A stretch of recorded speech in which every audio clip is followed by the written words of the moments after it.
En tant qu'espèce, nous faisons face à des problèmes dans tous les domaines vitaux. Notre air est empoisonné, notre eau est polluée, notre nourriture est génétiquement modifiée, notre corps est truffé de composants chimiques industriels et nos soi-disant leaders se font avaler tout cru par leur propre avidité. Le statu quo est une attaque portée à la nature même de la vie sur Terre et ses conséquences directes ont été de nous enlever le droit fondamental de produire et de consommer nos propres aliments, celui d'éduquer nos enfants, celui de préserver nos communautés, érodant ainsi l'intégrité du tissu de notre civilisation. C'est absolument irrationnel, mais cela n'est pas irréversible. Ce qui est indispensable est que chacun et chacune d'entre nous démarre un processus personnel d'apprentissage en posant des questions, en étudiant les réponses et en communiquant les solutions. La lecture des livres stimule notre conversation interne et le mot latin pour livre est identique à celui signifiant liberté. Et c'est exactement de ça dont il s'agit, la liberté personnelle. En faisant de la connaissance une base, nous, humains, pouvons alors appliquer des méthodes de prise de décision, ce qui pose les fondations d'un choix informé, du libre arbitre, et donc de la liberté, que l'on appelle aussi le plein gré. Sans une méthode ou une approche basée sur le plein gré, ce qui garantit votre libre arbitre, vous êtes voué au chaos, qui ne manque pas de surgir quand vous réagissez au monde qui vous entoure sans réfléchir. Si notre objectif est d'aider les enfants à développer une pensée critique, une soif d'apprendre sans fin, qui adore réfléchir, lire, jouer avec les chiffres et les idées, si nous voulons les aider à devenir adeptes de l'apprentissage permanent, à devenir des personnes responsables, pouvant créer et maintenir une démocratie efficace, alors l'éducation devra être très différente de ce qu'elle peut être aujourd'hui. Une des raisons premières expliquant la résistance des masses américaines à l'école obligatoire était la croyance, très répandue, que son objectif avait très peu à voir avec l'éducation, mais beaucoup avec le contrôle. Leur suspicion était bien fondée. L'idée d'attirer tous les enfants, tous les jeunes, dans une sorte de programme universel administré par un leader ou des leaders n'a jamais été imposée nulle part sur Terre, jusqu'à ce que l'Allemagne du Nord, alors sous le joug militaire des Prussiens, le fit en 1818. La politique du diviser pour mieux régner, partie intégrante du système d'éducation, fut devisée par les Britanniques, et cela consista à diviser la connaissance en plusieurs matières sommaires qui devinrent des entités ayant leur propre vie. À partir de là, il devient possible pour la race supérieure de contrôler une large majorité de gens d'une manière systématiquement sectorielle.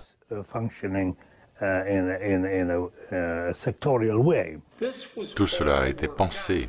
Ce n'est pas une évolution naturelle, mais beaucoup de gens rationnels disent qu'ils tireront les leçons du passé et que la génération future fera de même. Cela a été instauré principalement dans un tout petit nombre d'endroits. Et cette expérience prussienne a littéralement bondi aux US, presque immédiatement, vers 1840. Ces propagandistes ont couvert le pays, ces financiers ont créé les plus importants instituts de formation d'instituteurs, ainsi que le système de financement qui va avec. Les instituteurs qui nous enseignaient n'étaient pas des gens riches, c'étaient des utopistes qui pensaient que la famille et les traditions étaient des obstacles majeurs à la réalisation d'une société parfaite, Utopia. Skull and Bones est l'ordre de Yale. 15 d'entre eux sont sélectionnés dans chaque classe junior. Ils ont corrompu Wall Street, financé Hitler, puis également Staline. Ils ont inventé le communisme, ce qui est très mauvais, et l'ordre de Skull and Bones y est complètement impliqué. Ils se focalisaient sur 3 types de socialisme. Le socialisme bolchevique en Russie, ce que l'on pourrait appeler le socialisme du bien-être social aux US, et le socialisme national d'Hitler. Et chaque livre examine le financement et les contributions faites par Wall Street, par les banquiers internationaux, au développement de chacune de ces formes de socialisme. Skull and Bones était aussi impliqué dans le changement du système éducatif américain, initialement basé sur un mode de pensée issu d'une formation académique classique, en le détruisant pour le remplacer par une méthode de formation animale dans laquelle ils étaient très actifs. Et j'irais même jusqu'à dire qu'ils étaient la seule entité, à cette époque, profondément à la manœuvre, et qu'ils ont réussi à donner vie à ce système pitoyable de préconditionnement, de réflexes de pensée pavloviens, vous l'appelez comme vous voulez, de conditionnement animal, en le sortant de son laboratoire allemand, de Leipzig, et à le faire adopter par les leaders du système éducatif américain. La motivation et la récompense sont des facteurs cruciaux dans le processus d'apprentissage. Un animal motivé apprendra toute réponse à son action, dès lors que celle-ci est immédiatement suivie d'une diminution de l'effet induit par la goutte. Tout comme la découpe des tâches de travail d'usine durant le taylorisme, les étudiants seront trimballés de salle de classe en salle de classe afin de digérer un flux d'informations factuelles standardisées. Et comme le chien de Pavlov, ils le feront au son d'une cloche. Les êtres conscients peuvent aussi être conditionnés pour répondre à un stimuli, exactement comme les animaux. Cela se produit lorsque la réflexion est supprimée entre le moment du stimuli et le moment de la réponse. Et ainsi, la volonté, le libre arbitre du choix est anéanti. C'est l'utilisation de nos réflexes naturels à l'encontre de nous-mêmes, le déclenchement de comportements animaliers du genre affronte ou va-t'en, avec le danger induit d'être manipulé par ceci. Si nous ne nous forçons pas à la réflexion entre le stimuli et la réponse en résultant. Cette manipulation de nos impulsions et des réflexes de réponse en résultant, sans analyse intermédiaire, nous conduit à l'asservissement aux pensées, aux mots et actions des autres, tout en succombant simultanément à notre servitude, ignorant ainsi notre propre aliénation. Sans l'observation et la réflexion, nous ne pouvons accéder à la compréhension, donc à la liberté. Qu'est-ce qu'un cercle? Un cercle est une courbe fermée, dans laquelle tous les paramètres de la circonférence sont équidistants du centre. Très bien. Le système utilise l'alphabétisation comme une forme d'asservissement et fonctionnera ainsi tant que la pensée critique ne sera pas exercée activement et de manière consistante par le lecteur. Le système ne peut pas gérer efficacement un peuple illettré, car celui-ci ne peut être aussi largement manipulé par les écrits. Par conséquent, afin de se préserver et de se propager, la classe managériale a inventé l'école publique obligatoire. Si l'école publique nous nivelle par le bas, ce qui retarde artificiellement notre dialogue interne, brouille notre curiosité, irradie notre imagination, alors il n'est pas surprenant que celui-ci produise de l'incohérence par le refus de l'analyse. Le manque de compréhension que cette réaction de cause à effet produit génère une population dépendante de l'autorité pour sa survie. La compréhension est le processus qui permet à un individu d'obtenir sa liberté et de la garder. La plupart de ce qui se déroule dans les écoles nord-américaines est réellement en faveur de ceux qui détiennent le pouvoir. S'il y avait une seule chose, ce serait le découragement de la pensée critique. Les corporations prétendent qu'elles veulent des enfants qui pensent hors du cadre, mais c'est juste pour les faire passer dans un cadre un peu plus large. Et ceci fonctionne dans le sens du marché libre.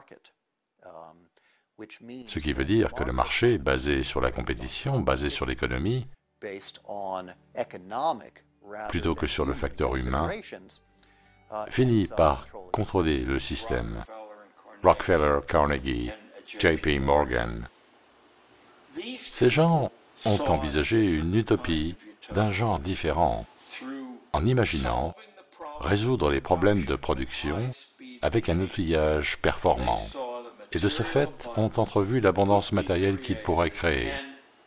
Et afin de pouvoir le faire, il leur fallait descendre la famille de son piédestal et produire des enfants comme une matière première, un produit homogène, sûr et prévisible qu'ils prévoient de dispatcher par catégorie d'occupation, grossièrement en accord avec les exigences du marché. En 1980, je travaillais avec Ronald Reagan. J'y suis resté 2 ans avant de me faire virer. Mais j'ai travaillé dur pour lui à partir de 1978 pour le faire élire. Puis, en 1980, suite à mon travail dans le secteur de l'éducation, j'ai eu un poste au département de l'éducation US. Ce n'était pas très excitant. Il s'agissait principalement de vérifier que les universités, les écoles, les différentes entités à travers le pays ou ailleurs dans le monde recevaient l'argent des contribuables et que les rapports trimestriels arrivaient à temps. Et c'est tout, il n'y avait rien de philosophique. J'étais toujours très occupé parce que j'avais beaucoup de choses à lire et je restais tard le soir jusqu'à 2 heures du matin. Il n'y avait plus personne et je regardais tout ce que je pouvais trouver. Et ce que j'ai découvert était tellement déprimant. La plus horrible des histoires.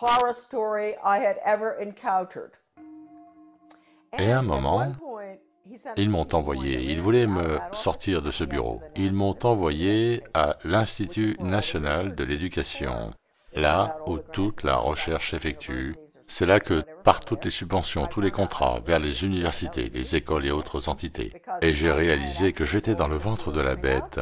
J'avais accès à tous les imprimés informatiques, des subventions et des contrats, de l'argent des contribuables répartis, non seulement à travers le pays, mais partout dans le monde, servant à transformer le système d'éducation d'un modèle académique vers un modèle lavage de cerveau, truffé de conditionnements opérants du type réflexe pavlovien et boîte de Skinner, produisant la force de travail pour l'économie globalisée d'un gouvernement facho, socialo-communiste et corporatiste à l'œuvre à la minute même. J'y ai passé 6 semaines à tout passer en revue. Et c'était vraiment terrible.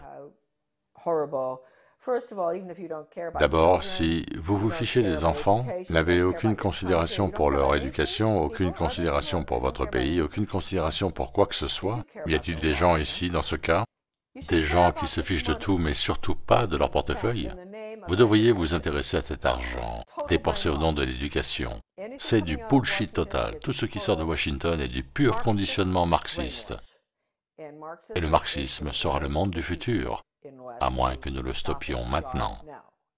Le plan est de changer le modèle d'éducation que nous avons aujourd'hui, qui est le modèle traditionnel comportant de nombreuses unités, 4 classes de maths, 4 classes d'anglais et beaucoup de classes d'histoire avec le diplôme au bout, pour aller vers un modèle d'éducation basé sur les résultats. Quelle est la différence entre cette nouvelle réglementation et ce que l'on avait avant?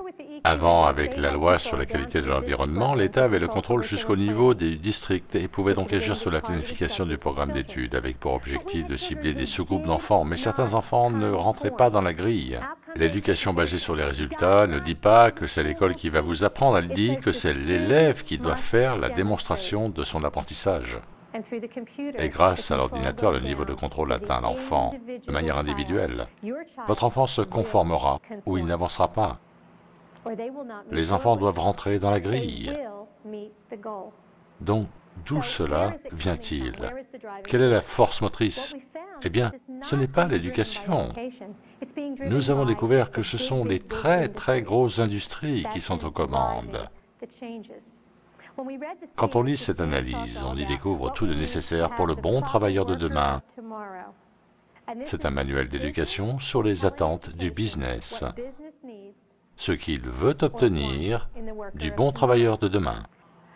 Quelle meilleure manière de modifier les comportements, de s'en prendre aux attitudes, puis de l'adosser à l'enfant. Vous connaissez tous l'histoire du canot de sauvetage, n'est-ce pas? Il y a 10 personnes dans un canot de sauvetage qui ne peut en contenir que 9. Qui va-t-on jeter par-dessus bord?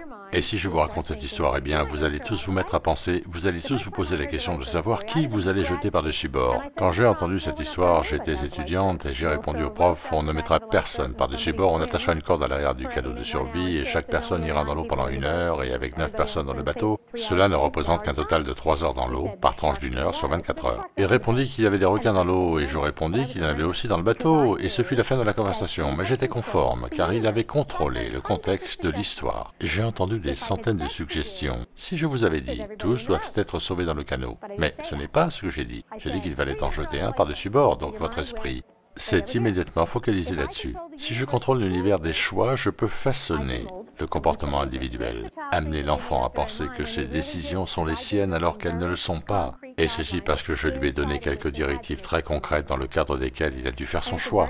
Et c'est une méthode tout à fait valide pour changer le comportement. Donc cette loi pour la qualité de l'environnement était à la base de la planification du programme d'études pour tous les districts d'un État. Et il y avait un test obligatoire que chaque district devait passer sur lequel leur plan à long terme était basé, car les subventions en dépendaient. Et qu'est-ce que cette loi testait? Cette loi testait le locus de contrôle, savoir si vous êtes quelqu'un de motivé par des facteurs internes ou plutôt quelqu'un de motivé par des facteurs externes. Si vous pouvez résister à un groupe ou si vous suivez le mouvement. Et il l'évaluait. Il y avait une bonne réponse à cette question d'attitude qui était de suivre le mouvement. Comment dois-je équilibrer le ratio punition-récompense pour vous faire faire ce que je veux que vous fassiez? Question simple. Il existait un groupe appelé les Maraudeurs de minuit. Ce groupe sortait à minuit pour peindre au spray les murs de tout le voisinage. Je me joindrai au groupe si 1. Ma meilleure amie en fait partie. L'enfant peut répondre oui, non ou peut-être. La bonne réponse est oui. 2. Je me joindrai au groupe si ceux qui sont populaires en font partie. Oui, non ou peut-être. La bonne réponse est oui. 3. Je me joindrai au groupe même si mes parents me punissent s'ils découvrent que je l'ai fait. La réponse correcte est non.